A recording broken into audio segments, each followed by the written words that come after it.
We here. We here. We here. Finally got you. Finally got you. You know where I want you, man.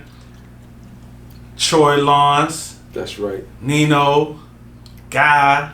The real old Nino. Boy. Make sure you say the real. The A real. whole bunch of names. Let's Don go. Mecca. A whole bunch of names, man. You know, I don't know which one you prefer to go by, but tell the people who you are, man. The real Nino. Y'all want the story? We finna give you the story.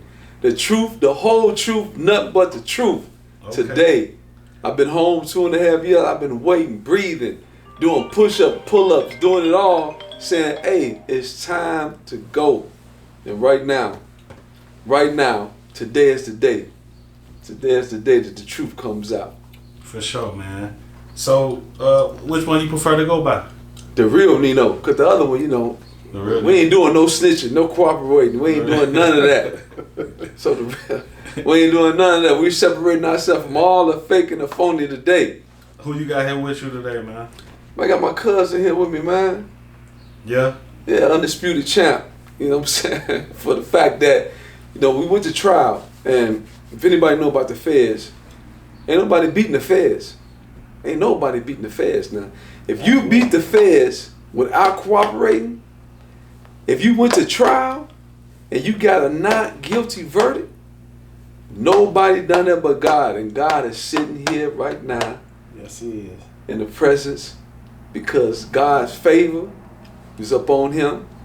For the simple fact that I know people may not know the history, you know, that came from behind Beanie, Clarence Irons, is that, you know, he was already in a conspiracy. And the reason why the feds, because we're gonna break all this stuff down to the people to let you understand exactly how the feds play and what they do, how they do it. So from a real life experience, the only reason why they grabbed my cousin, because he wasn't part of M.O.B. He wasn't down with the movement. But he, my cousin, anything I needed and asked him to do, he didn't hesitate to do it. But as far as being a part of my conspiracy, they got that right. Not guilty, because he was never a part of my conspiracy. But they knew that, and they charged him with aiding and abetting my conspiracy. Could they got him for that? Could they got him for that? So, based on the fact that he became a God-fearing man, prayer warrior, believing in what he believed in, standing on what he stood on, God showed favor to him. So in the beginning, the reason they snatched him, because he was already a part of a drug conspiracy back in the 90s, early 90s. Yeah. And he went down with a whole nother different crew. And he ended up doing, how much time you ended up doing? 4 years, 4.5 He ended up doing 4.5 years on that conspiracy. So we're gonna fast forward. So now when he come home, he's doing whatever he's doing, and I'm doing what I'm doing. Now when we cross paths, his main thing, and the feds knew, listen, if we get Clarence Irons, Beanie, he's gonna tell why. Cause he been here. He know what's about to happen. He know we got a night. He know that we can convict a ham sandwich and get a conviction. That's their motto. So his thing was, we're going to grab Beanie, and we're going to bring Beanie in, and we're going to get Beanie to flip. But little did they know, ain't no flipping God. See, you can't flip God. Man, salute to that. You know, so now they saying, hey, we're going to do this. And Beanie already was settled because God was already working on Beanie. God already was transforming Beanie's mind, his spirit, his mental to say, listen, get strong. Then physically, you know, he ended up doing pull-ups. He doing pull-ups, push-ups, and dips, getting himself together. So we went to trial. So you got a whole story in its own. But we're gonna have to get to the bottom of that. But the flip side about the God part, he the reason why I began to have a relationship with God. I didn't even know it exists. It was him. Okay. So it goes back to him. I tell people all the time, man, God can use anybody. For sure. To get a message to any of us, but is we just willing to listen. For sure. And to be able to receive it. Well, we gonna get into all of that as we go with this conversation. But Nino, man, tell the people where you from. Man, I'm originally I was born in Chicago. I want to say, my grandmother raised me on my father's side. My dear, may she rest in peace. 71st and Damon is 7150 Damon, South Damon is really where Inglewood. I was raised at. West Inglewood. Yeah, in West Inglewood, that's right. So my mother and my father stayed in Chicago Heights. So I would migrate every summer, come back out to the city, see my grandmother, spend time with my cousins. So Chicago Heights is where I went to school, I grew up, and that's where the saga starts at, in Chicago Heights. So how was it like growing up though? I had a normal childhood, my mother and father was together until they wasn't. My father left. So my mother, Farrah Lawrence, became a single parent, raised me, gave me my values, gave me everything I knew structure-wise. And the men in my life, my uncles, they played a significant part in my life, my development. And I have to say this, man, because if I don't say this, it won't be me. As a youngster, 9 years old, 12, I became GD. And at that time, it was Gangster Disciple. But what the GDs gave me, I don't know what they gave nobody else. And this is what they gave me. The GDs gave me a brotherhood that was unspoken, that could never be broken, and it was second to none. I mean, because no matter what I faced or went through, the GDs was always there, front line and center for me in the beginning and throughout the duration. So you was always got to give it up for free Larry Bernard Hoover, free him, free Chief Malik, free all the political soldiers, because if you was a part of a gang structure and that structure gave you stability, you have to, all praise belong to God, but you have to say, well, God gave me these individuals to look over me, and they definitely did that. So that's the beginning of my humble beginning. So I know a little bit about you. I used to hear about you when I was younger.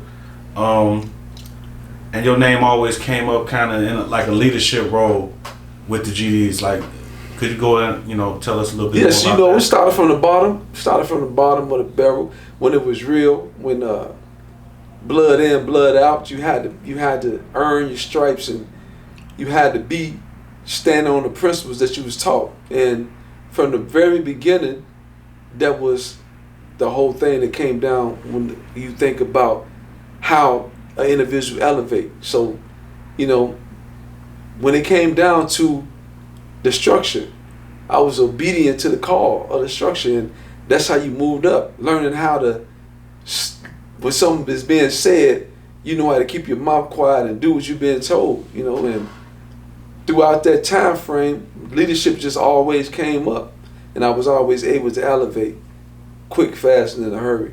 So I'm a quick learner, and I believe that's what the skills that got me to rise to the top.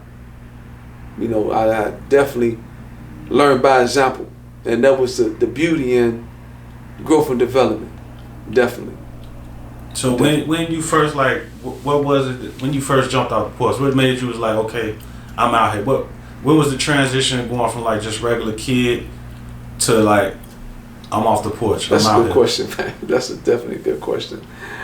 I want to say what got me to jump off the porch, I would have to say seeing my mother struggle, right? And me trying to help my mother. And I remember this, right? I'm going to tell you a story. So when I started first hustling, I was hustling for a guy named Thaddeus. You remember Thaddeus? Thaddeus. I was hustling for Thaddeus, right? And Thaddeus was working for, I want to say, some guys, Apache and Zook, I want to say, right? Yeah. So at this time, that's who I was hustling for. And they ended up getting rid of Thaddeus for some odd reason. So I ended up working for them as a shorty, 12 years old. And on this particular night, I'm about to go to work. I had the graveyard shift. I think I worked at 4 to 12, whatever. And I was having to go to school, right? But this particular time, I had the same shift that my mother had. So you mean the graveyard shift in the streets? Right. That's right. On Okay. selling drugs. Right. Okay. So this particular night, I had the 11 to 7 shift. So my mother worked at 11 to 7. But unbeknownst to me, one of my cousins had already told my mama I was hustling. So I don't know this. So one night I'm in the room, I'm in the bed, and I got my clothes on. I got the pillows, the covers all the way up to my neck. So my mama always come in there. Usually she'll peek in the room, see if I'm asleep. But this night, I knew something was wrong because she came in the room and she kissed me. I'm like, okay. So she going to work. I'm playing like I was asleep. So when I hear my mama dock the door, I get up. And when I get up, I run to the front door and I'm seeing she was gone. So now I go in the kitchen and I'm getting me something to eat because I got to go to work. So it's like 10:30, 10:45. So the spot, it's a hop, skip, and jump from where I stay at. So it take me about 60 seconds to get over there, right? So as soon as I get to the door with my sandwich, my mama coming in the door. And when I see her, I take off running back in the house. So I'm running around the kitchen, the living room table. She chasing me. Oh, no, you ain't finna do this. You ain't finna, all the stuff I'm doing, I'm busting my butt. I'm working all these shifts. And you out here selling drugs? And she get tired. And she crying. And when she stopped chasing me, I'm like, okay, mama, I'm gonna quit. I ain't selling no drugs no more. I'm through. So I ease up on her to see if it's all right for me to touch her. So she let me touch her, and I hug her, and she crying, and I'm like, oh no, mama. And then she like, why, Troy, why? And I'm like, mama, I was trying to help you, and I ain't want. I'm like, so it's over. So now, keeping my word, I go to the spot, and I'm telling Zoo at the time, I say, listen, man, I can't work no more. My cousin had told on me, because my mama told me that when she was telling me, you know, so I'm like, I can't work no more. So he was like, what? Because I'm the best worker they got. 12 years old, all my money coming in, I ain't taking no shorts. And even if the money is short, I'm coming out my own pocket, making sure they money right? So my money short, but I'm like, okay, cool. Now, they like, no, man, you what? So I'm like, yeah, I gotta quit. So this is my last night, so I'm sitting up there working, and Bays. So now who's the police back then? Basil. Yeah, I think Basil was a man. Right. So we're across the street from Gavin Elementary School. So at this particular time now, the detectives done rolled up on us, right? They done basically told us, listen, I think a dude named Taiwan was down there. He was like, man, your days is numbered. That was enough for him. He done left. But me, I'm on security. I ain't finna sell the work. But I'm like, man, I'm gonna watch out for you, for the dude that was down there. The guy that was down there was working something. I'm gonna watch out for you. So he's serving the customers. I'm on security. Man, the police come back. Man, they put us against the wall, against the gate. We use a little car for the stash spot. They go in the car, find the work. So now they taking me to juvenile. They taking a homie to jail. It was a big crowd come out. So I'm like, oh my God. So now I got to go to the Chicago Heights police station. They transferring me to juvenile detention. But before I go to juvenile, they take me to St. James Hospital to do some type of physical drug test to see if I'm on any type of drug. And this is what my mother and my grandmother come up to the hospital. My mama crying again. I said, Mama, I promise you, I was going to do what I told you. I wasn't selling no drugs, Mama. I was just down there. I was on security. This was my last night. So they take me to the ID home. I end up seeing my cousin in there, which was a plus. So then my grandmother, Madia, she comes, and I think I spent like a day or 2 days in the ID home, and they released me. So that was the beginning to the end of the rise of Nino. That was it right there.